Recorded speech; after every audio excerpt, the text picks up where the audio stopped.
자, 오늘 하나님 말씀 제목은 내 부모를 공경하라 라는 제목으로 말씀을 생각해 보도록 하겠습니다.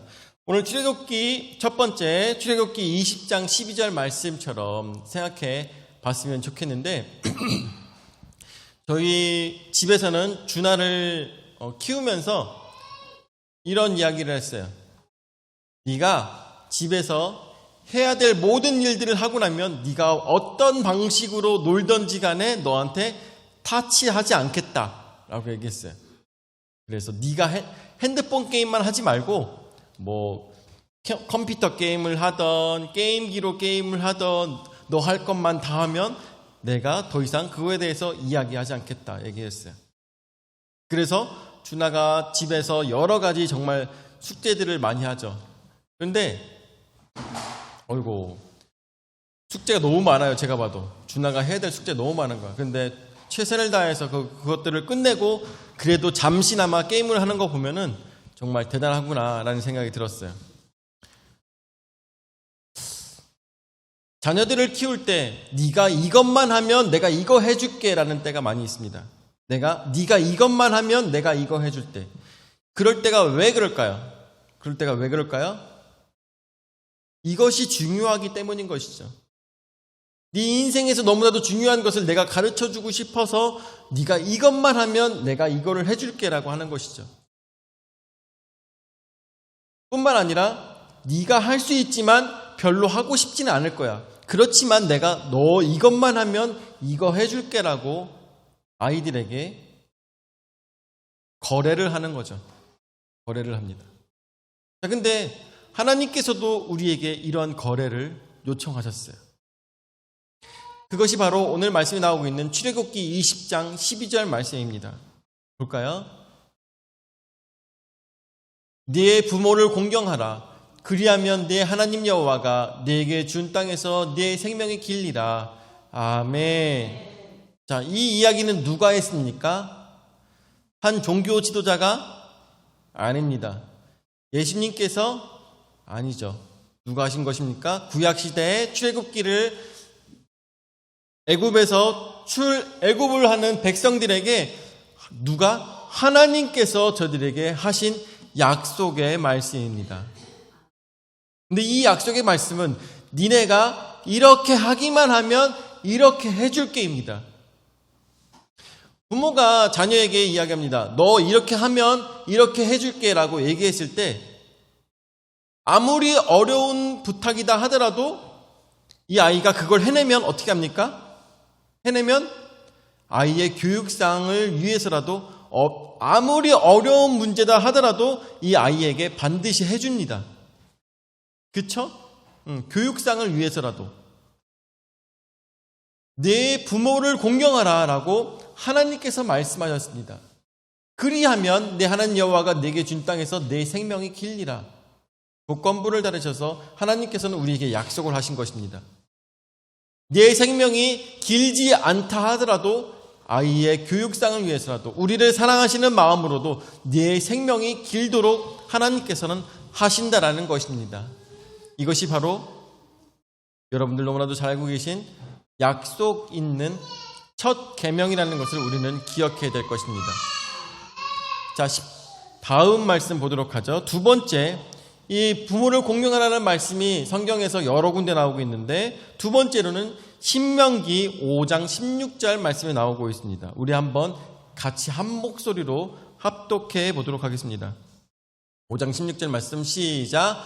너는 내 하나님 여호와께서 명령한 대로 내 부모를 공경하라. 그리하면 내 하나님 여호와가 내게 준 땅에서 내 생명이 길고 복을 누리리라. 아멘. 이 또한 하나님께서 우리에게 말씀해 주신 약속의 말씀입니다. 그런데 조금 다르죠. 너는 내 하나님 여호와께서 명령한 대로 내 부모를 공경하라. 하나님께서 명령하셨습니다. 부모를 공경하라 말씀하시고 그리하면 이라고 또 말씀하고 계시는 거죠.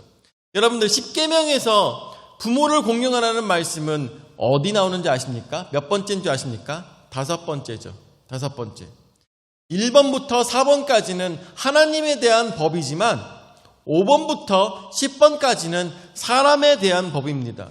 그런데 사람을 향한 법 중에서 가장 첫 번째가 바로 네 부모를 공경하라는 것입니다.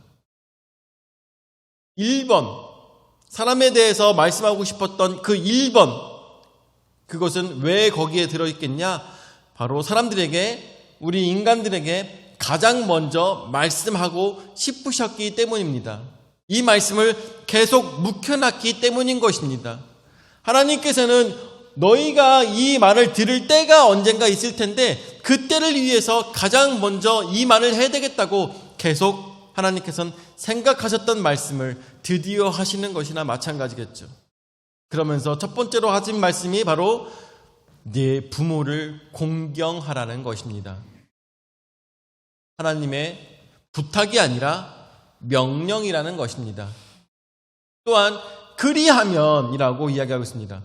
그렇게 하면 내 하나님 여호와가 내게 준 땅에서 내 생명이 길고 복을 누리리라 라고 말씀하십니다. 살인하지 말라, 그리하면 이라고 나오지 않습니다. 남의 것을 탐하지 말라, 그리하면 이라고 말씀하지 않습니다. 그런데 내 부모를 공경하라, 그리하면 이라고 말씀하시면서 약속이 있는 첫 계명을 우리에게 하시는 것입니다. 여러분들, 이 땅에서 우리가 길게 사는 것 좋을까요? 좋을까요? 우리 사회복지사한테 물어볼게요. 사회복지사한테 물어볼게요. 이 땅에서 길게 사는 것이 좋을까요?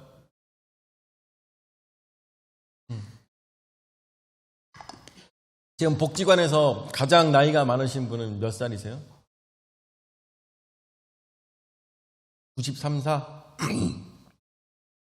자녀들이 다 지지고 볶고 싸우고 서로 가진 것 다 빼앗고 그러면서 엄마한테 와가지고 엄마 나 요번에 무슨 사업을 하려고 하는데 돈 좀 줘.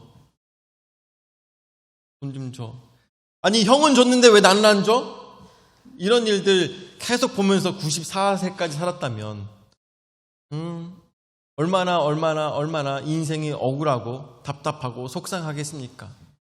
생명이 길다고 해서 그것이 기쁜 일은 아니라는 것은 우리가 너무나도 어쩌면 자명한 사실인 것이죠. 또한 병석에 누워서 생명이 길다면 무슨 기쁨이 있겠습니까? 사실은 여러분들에게 드릴 말씀이 있는데 그동안 오랜 시간 기도하고 있었던 우리 정규의 아버지께서 이틀 전에 돌아가셨어요. 그래서 어제 장례식장을 다녀왔습니다. 오정규, 머리 긴 친구 있죠. 머리 긴 친구라고 해야 알아들으실 것 같은데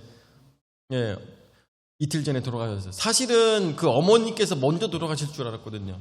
왜냐하면 어머니께서 허리 수술까지 하시면서 너무나도 힘든 생활을 하셔가지고 어머니께서 먼저 돌아가실 줄 알았는데 아버지께서는 평소에 지병도 없으시다가 갑자기 아니 어떻게 돌아가신 거야? 물어봤더니 주무시다가 그냥 돌아가셨다고 하시더라고요.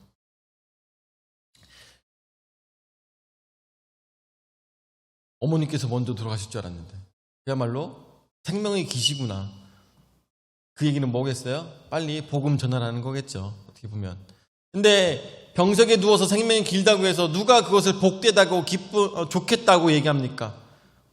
어우 오래 사셔서 좋으시겠어요. 이놈의 새끼가 뭐 그러겠죠. 오래 사셔서 좋으시겠어요. 전혀 기쁜 일이 아닙니다. 그런데 하나님께서 뭐라고 말씀하시냐? 내 생명이 길고 복을 누리리라 말씀하십니다. 그냥 끝나는 것이 아니에요. 생명이 긴 것으로 끝나는 것이 아니라 복을 누린다는 것이죠. 생명이 길데 그 속에서 너에게 기쁨이 있을 거라고 말씀하십니다. 여러분들 우리는 이것을 생각해야 되는데 성경에서 말씀하고 있는 복이라는 것은 무엇일까요? 성경에 있는 복 있는 사람이라는 것은 어떠한 사람일까요? 성경이 말씀하고 있는 복이라는 것은 갖고 있는 재물이 많거나 아니면은 데리고 있는 여자가 많거나 아니면 데리고 있는 남자가 많거나 아니면 더 많은 땅을 가졌거나 이러한 것들이 성경에서만 이야기하는 복이 아닙니다. 진정 성경에서 이야기하고 있는 복이라는 것은 바로 하나님과 동행하는 것이 복이라는 것입니다. 하나님께서 사랑하여 주시는 것, 하나님과의 관계가 끊어지지 않는 것이 진정한 복이라는 것이죠. 그래서 우리는 많은 교회들에서 복 받아라, 복 받아라, 복 받아라 라고 얘기를 하고 있지만 그 복은 진정 우리가 세상 살아가면서 생각하는 물질의 복과 자녀의 복을 얘기하는 것이 아니라 하나님과 동행하는 삶을 이야기하는 것이라는 것을 우리는 오랜 시간 신앙생활 하다 보면 깨닫게 되는 것이죠. 그렇기 때문에 저는 이렇게 생각합니다. 우리 교회에서 우기화 성도님께서 가장 큰 복을 받으신 거나 마찬가지예요. 우기화 성도님께서는 오랜 시간 하나님을 모르시고 계시다가 하나님을 만나게 되었고 하나님과 동행하는 삶을 살게 되었습니다. 물질의 복은 없을지언정, 무언가 더 가진 것은 없을지언정 하나님을 가졌다면 온 세상을 가진 것과 마찬가지라는 것입니다. 그것이 바로 복받은 사람입니다. 왜 그렇습니까? 바로 하늘나라에서의 삶이 지정받았기 때문인 것이죠. 하늘나라의 복된 삶이 우리 우기화 성도님한테 약속되었기 때문인 것입니다. 그런데 여기서 나온 것처럼 내 생명이 길고 복을 누리리라 말씀하시는 것, 하나님과 동행하며 생명이 길게 이 땅에서 하나님의 일들을 감당하며 살아가게 된다는 것을 우리는 어렵지 않게 생각해 볼 수가 있다는 것입니다.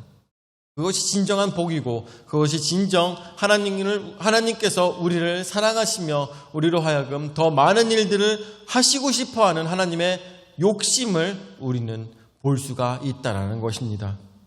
세 번째로 에베소서 6장 1절에서 4절까지 말씀, 이것은 4절 말씀이기 때문에 교독해 보도록 하겠습니다. 에베소서 6장 제가 먼저 읽겠습니다. 자녀들아 주 안에서 너희 부모에게 순종하라. 이것이 옳으니라.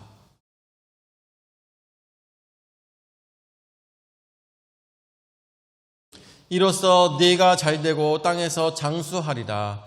또 아비들아 너희 자녀를 노엽게 하지 말고 오직 주의 교훈과 훈계로 양육하라. 아멘. 사도 바울은 에베소서에 보내는 편지를 통하여서 이 하나님의 말씀을 다시 한 번 더 정의하며 우리에게 이야기하고 있습니다. 부모만 공경하라는 얘기를 하는 것이 아니라 첫 번째로 나오는 것은 1절 말씀에 자녀들아 주 안에서 너희 부모에게 순종하라. 이것이 옳으니라 라고 했습니다. 자녀들아 부모에게 절대 순종하여라 라고 이야기하는 것이 아니라 뭐라고 얘기하고 있습니까? 주 안에서 너희의 부모에게 순종하라. 이것이 옳으니라 라고 이야기하고 있습니다. 부모가 이야기합니다. 너 교회 다니는데 교회 다니지 마. 너 하나님 버려. 너 하나님 섬기는 거, 너 교회 다니는 거 옳지 않아 라고 얘기한다면 성경에서는 무엇이라고 얘기하고 있습니까? 그것은 순종할 일이 아닙니다. 왜냐하면 주 안에서 너희 부모에게 순종하라 라고 하였습니다. 이것은 주 안에서 순종하라는 말씀에는 우리에게 굉장히 많은 뜻을 내포해주며 우리에게 말씀하여 주고 있습니다. 주 안에서 너희 부모를 순종하라. 여러분들, 주 안에서 너희 부모를 순종하라는 말씀 속에는 마치 주님을 섬기듯이 주님 앞에 순종하듯이 부모에게 순종하라는 것과 마찬가지인 것입니다. 하나님을 사랑하며 하나님께 순종하듯이 너희는 부모를 사랑하며 부모를 섬기라고 이야기하고 있는 것과 마찬가지이며, 부모가 잘못됐을 때는 어떻게 되겠습니까? 주 안에서 부모에게 순종하는 마음을 가지고 그 부모를 어려움에서 끌어내기 위해서 최선을 다해야 되겠죠. 뿐만 아니라 우리가 하나님을 사랑하듯이 우리 부모를 사랑하며 부모는 또한 자녀를 사랑하는 모습, 이것이 올바른 가정의 모습 아니겠습니까? 올바른 신앙의 모습 아니겠습니까? 이 1절 말씀을 통하여서 우리에게 굉장히 많은 것들을 보여주고 있습니다. 여러분들, 부모를 사랑할 줄 모르면서 어떻게 하나님을 사랑한다고 우리가 이야기할 수가 있겠습니까? 부모에게 순종하지 아니하면서 어떻게 하나님께 순종한다고 우리가 얘기할 수가 있겠습니까? 부모를 사랑하지 아니하면서 어떻게 하나님을 사랑한다고 이야기할 수가 있겠습니까? 물론 부모로부터 많은 상처를 받은 사람들도 있을 것입니다. 그렇지만 그 문제를 해결하기 위해서는 우리는 부모를 용서해야 됩니다. 그런 부분에 있어서는.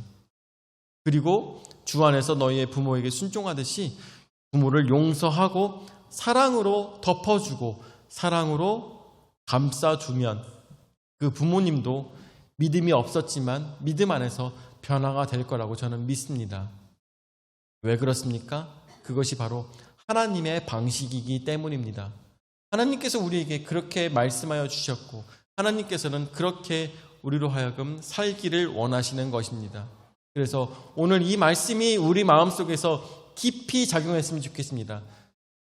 자녀들아, 주 안에서 너희 부모에게 순종하라. 이것이 어떻다고요? 옳으니라. 이것이 옳으니라. 여러분들 인생 속에서 이것이 정말 중요하게 우리 마음속에서 작용하시면서 많은 복들을 받으시기를 예수 이름으로 축원을 드립니다. 아멘. 2절 말씀 보도록 하죠. 네 아버지와 어머니를 공경하라. 이것은 약속 있는 첫 계명이니 라고 하였습니다. 네 아버지가 마음에 들지 않는다고 해서 네 어머니가 마음에 들지 않는다고 해서 공경하지 말라라는 것이 아니라 아버지가 더 많이 사랑해줬고 어머니가 더 많이 사랑해줬으니까 한 명만 공경하라는 것이 아니라 네 아버지와 어머니를 공경하라. 두 분 다 공경하라고 이야기하고 있습니다. 그리고 우리는 공경하면서 그분들을 위해서 믿지 않으시는 아버지와 어머니를 위해서 어떻게 해야 되겠습니까? 기도해야 되겠죠. 나의 인생에 있어서 가장 커다란 숙제가 될 것입니다. 무엇이? 바로 우리 부모님께서 구원받으시는 것이 가장 커다란 숙제가 될 것입니다.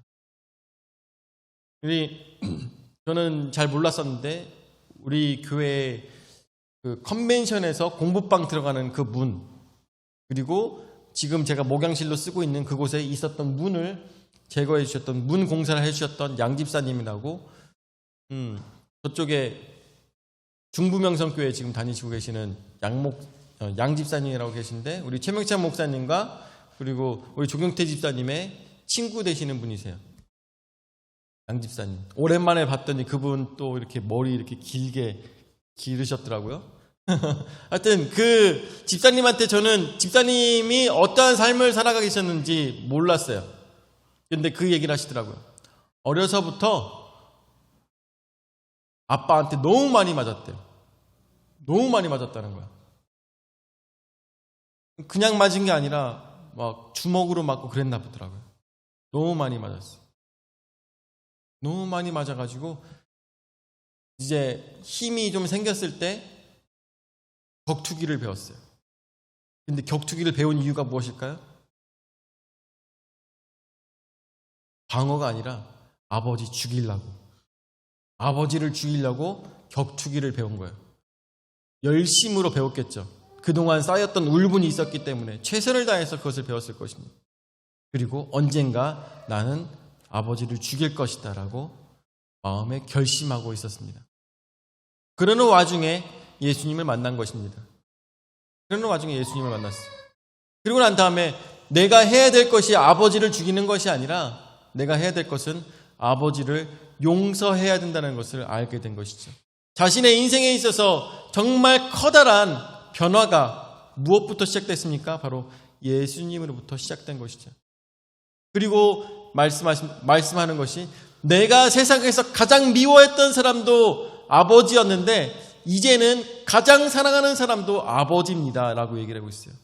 지금 우리 아버지가 그렇게 나를 두들겨 패던 아버지가 교회 집사님이세요 라고 얘기를 하더라고요. 어머니도 지금 교회에서 집사님이세요. 두 분 다 열심히 믿으십니다 라고 간증을 하는데 야, 진짜 사람을 변화시킬 수 있는 것은 바로 하나님, 예수님밖에 없구나라는 것을 깨달아 알았던 것이죠. 어떻게 해야 되겠습니까? 내 아버지와 어머니를 공경하라. 이것은 약속 있는 첫 계명이 말씀하시는 그 말씀을 생각했을 때 어떻게 공경해야 되겠습니까? 우리가 줄 수 있는 가장 큰 선물은 무엇이겠습니까? 바로 예수 그리스도를 선물하는 것이죠. 믿음을 선물하는 것입니다. 저분들의 인생 속에서 왜 그렇게 자녀들을 주먹으로 발로 자녀들을 그렇게 팼을까요? 왜 때렸을까요? 저는 생각했을 때 그분도 분명히 인생에 있어서 부모에게 맞은 기억도 굉장히 많았을 것이고 세상에 대한 울분도 굉장히 많았을 것인데 그것들을 아마 자녀들에게 풀진 않았을까라는 생각이 듭니다. 그런데 그 쓰레기 같은 사람에게 줄 수 있었던 가장 큰 선물은 바로 구원이었다는 것이죠. 예수 그리스도였다는 것이고 사랑이었으며 또한 모든 문제의 해결이었다는 것입니다. 그렇게 악마 같았던 아버지도 예수 그리스도를 믿고 났더니 천사가 되어서 집사님이 되었다고. 이제는 내가 세상에서 가장 사랑하는 사람, 내가 저 사람을 죽이기 위해서 인생을 살았는데 이 인생이 180도 변해서 가장 사랑하는 사람이 되었다는 것이죠. 그 간증을 들었을 때 저는 너무나도 많은 생각에 빠질 수밖에 없었고 더 이상 물어볼 것이 없었어요. 부모를 공경하는 것이 어떠한 방법이겠습니까? 바로 하나님을 알게 하는 것입니다. 예수님을 알게 하는 것입니다. 그것이 바로 내 아버지와 어머니를 공경하는 것이고 그분들에게 드릴 수 있는 가장 큰 선물이라는 것입니다. 뿐만 아니라 우리가 내 아버지와 어머니를 공경하라. 그분들의 말씀을 주 안에서 순종하며 살아야 될 것입니다. 그리고 이것은 약속 있는 첫 계명입니다. 3절 말씀에 이로써 내가 잘되고 땅에서 장수하리라 말씀하고 계십니다. 그렇습니다. 그 모든 문제가 해결되었을 때 너는 잘될 것이고 땅에서 장수할 것이라고 말씀하고 계십니다. 부모를 버린 자에게는 안식이 있을 수가 없습니다. 왜냐하면 나중에 내 자녀도 나를 버릴 것이기 때문인 것입니다. 자녀에게 가장 좋은 교육 방법은 나의 부모를 공경하는 모습을 자녀에게 보여주는 것입니다. 나의 부모를 사랑하는 모습을 자녀에게 보여주는 것, 그것이 자녀의 인성교육의 가장 좋은 첫걸음이라는 것을 우리는 이 세상 살면서 너무나도 잘 알고 있습니다. 내가 부모를 사랑하고 부모를 공경하고 부모에게 지극정성하는 것을 자녀가 보고 배워서 어떻게 하겠습니까? 나중에 나에게도 그렇게 해준다는 것이죠. 여러분들, 내가 나이 먹고 힘들 때 자녀가 나를 도와주지 않으면 절대로 장수할 수 없습니다. 자녀가 나를 돕지 않으면 절대로 장수할 수 없습니다. 내가 잘되고 땅에서 장수하리라는 얘기는 저는 생각했을 때 나의 자녀들이 나를 존경하고 사랑해 줄 것이라는 것을 돌려서 말씀하시는 것과 마찬가지라고 저는 생각합니다. 우리 자녀에게 사랑하고 우리 부모를 사랑하는 것, 그것이 크리스찬으로서 마땅히 행해야 될 바라는 것을 우리는 말씀 속에서 어렵지 않게 발견할 수 있다는 것이죠. 4절 말씀에 사도 바울은 결국 이렇게 하는 것이 가장 자녀를 잘 교육하는 것이다라고 얘기하고 있는데, 또 아비들아 너희 자녀를 노엽게 하지 말고 오직 주의 교훈과 훈계로 양육하라 라고 말씀하고 있습니다. 사도 바울은 그 당시에 상황을 봐서 이것에 대해서 이야기하고 있는데, 그 당시는 로마가 세상을 지배하고 있던 세상이었습니다. 로마에서는 자녀에 대한 교육 방침을 아버지가 마음대로 정할 수가 있었는데, 그것은 왜 그러냐면 노예보다 더 아버지에게 종속되어 있는 것이 자식이었기 때문입니다. 아무리 아버지가 재산이 많다 하더라도 재산을 자녀에게 줄 수가 없었어요. 자녀를 줄 수가 없었어. 근데 아버지가 죽어야지만 그 자녀에게 이 모든 재산이 돌아가게 법으로 지정되어 있었으며, 뿐만 아니라 아버지는 자녀에 대해서 마치 노예처럼 부려먹어도 법적으로 문제가 없는 세상이었습니다. 그런 세상이었어요. 그래서 이 사도 바울은 그것에 대해서 아비들아 너희 자녀를 노엽게 하지 말고 라고 이야기하고 있는 것이죠. 너희가 아무리 자녀의 목숨까지도 좌지우지할 수 있는 아버지이지만 그렇다 하더라도 자녀를 노엽게 하지 말라고 이야기하고 있습니다. 우리 부모도 마찬가지일 것입니다. 지금이 로마 시대여서가 아니라 우리의 세상 살아가는 모든 삶 속에서도 우리 자녀들에게 노엽게 하지 말아야 될 것입니다. 여러분들, 자녀를 때렸을 때 나중에 기억에 남게 맞는 일이 있고 기억에 남지 않게 맞는 일이 있어요. 여러분들 한번 돌아보세요. 우리 인생 속에서 내가 살아갔을 때 우리 아버지나 어머니한테 맞았을 때 지금까지도 기억에 남는 게 있고 기억에 남지 않는 매질이 있었을 것이에요. 그거 왜 그런지 아십니까? 여러분들 다들 아실 거라 생각이 드는데 내가 잘못해서 맞았으면 기억이 안 나요. 내가 잘못해서 맞았으면 기억이 안 나요. 그런데 억울하게 맞으면 한 대를 맞았어도 기억이 남아요. 여러분들 안 그렇습니까? 내가 억울하게 맞으면 한 대를 맞았어도 기억에 남는다는 것이죠. 저도 여러 가지가 머릿속에서 지나가는데 네, 그렇습니다. 한 대를 맞았어도 도저히 용납이 안 되는 게 있어요. 내가 왜 맞았지? 그런 것들은 기억에 남아요. 그렇기 때문에 무슨 얘기냐? 노엽게 하지 말라고 얘기하고 있습니다. 말도 안 되는 이유로 자녀를 때리지 말라는 것이겠죠. 말도 안 되는 이유로 자녀를 괴롭히지 말라는 것이죠. 그 괴롭힘과 때림에 사랑이 없다면 자녀들은 노여워할 것입니다. 그렇지만 그렇게 하지 말라고 합니다. 그러면서 어떻게 양육하라고 말씀하고 있습니까? 주의 교훈과 훈계로 양육하라고 이야기하고 있습니다. 주의 훈계와 교훈은 무엇일까요?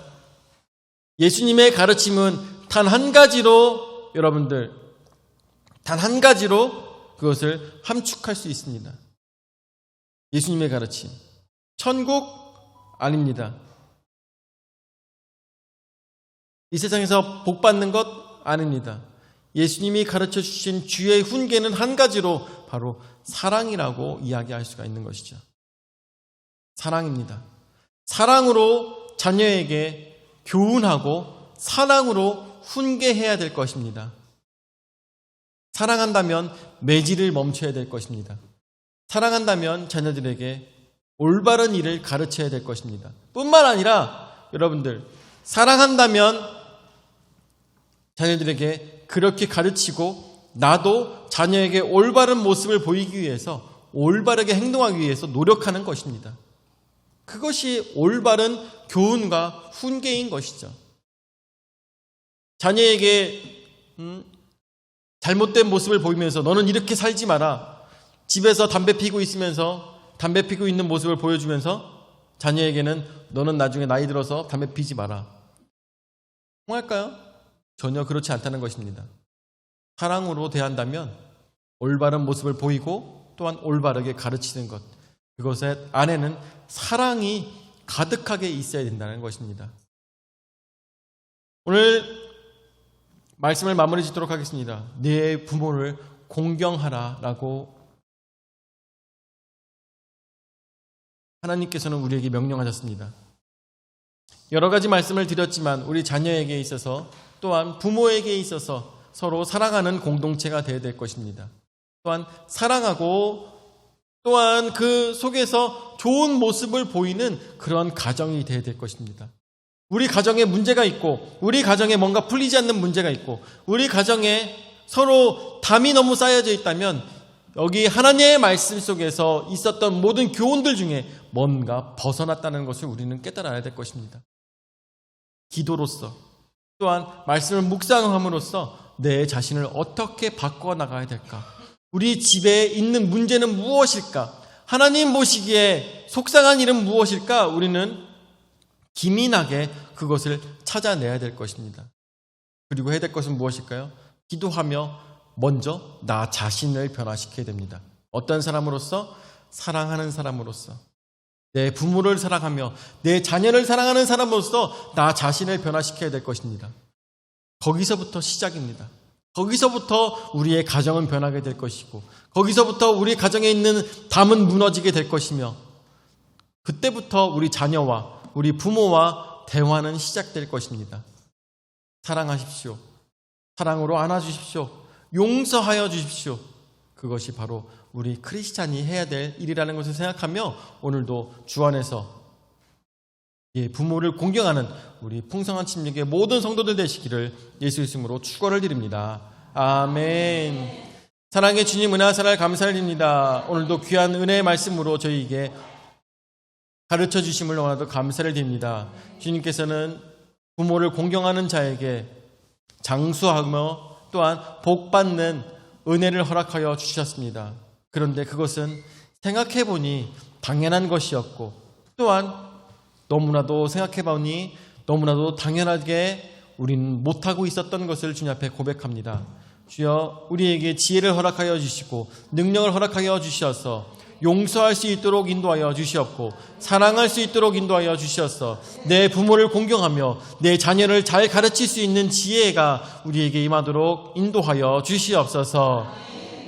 이제는 자기 몸으로 죽기까지 우리 죄를 담당하신 구주 예수 그리스도의 은혜와 자기 외아들을 주기까지 우리를 사랑하신 아버지 하나님의 무한하신 사랑과 성령 하나님의 감화 감동 역사 교제 위로 내주하시는 은혜가 주 안에서 사랑하며 용서하며 안아주며 오로지 주 예수 그리스도께서 우리에게 보여주셨던 사랑을 이 세상에서 보여주고자 하는 모든 성도들 머리 위에 영원히 함께 하실지어다.